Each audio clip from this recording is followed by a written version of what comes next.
শুনলাম ভারতের একজন দোকানদার সে তার দোকানের সামনে আই লাভ মোহাম্মদ লিখেছিল বলে তাকে নাকি জেলে নেওয়া হয়েছে। আচ্ছা, তারা কি ইতিহাস ভুলে গেছে? ইসরায়েলও কিন্তু চেয়েছিল ফিলিস্তিনকে মুছে ফেলতে, কিন্তু একটা সময় পুরো বিশ্ববাসী ফিলিস্তিন হয়ে গিয়েছিল। তারা হয়তো চেয়েছিল সেই দোকানদারের মুখ থেকে আই লাভ মোহাম্মদ কেড়ে নিতে, কিন্তু আজ খোঁজ নিয়ে দেখেন পুরো বিশ্ববাসীর মুখে আই লাভ মোহাম্মদ জেগে উঠেছে।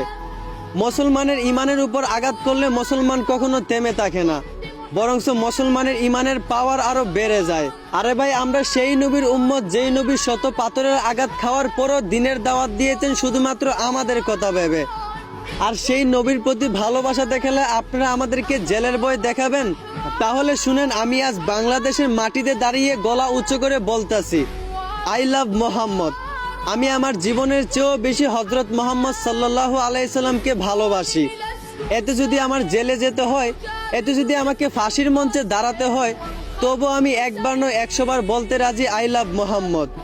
যদি আপনারাও নবীজিকে ভালোবেসে থাকেন তাহলে অবশ্যই কমেন্টে আই লাভ মোহাম্মদ লিখে যাবেন।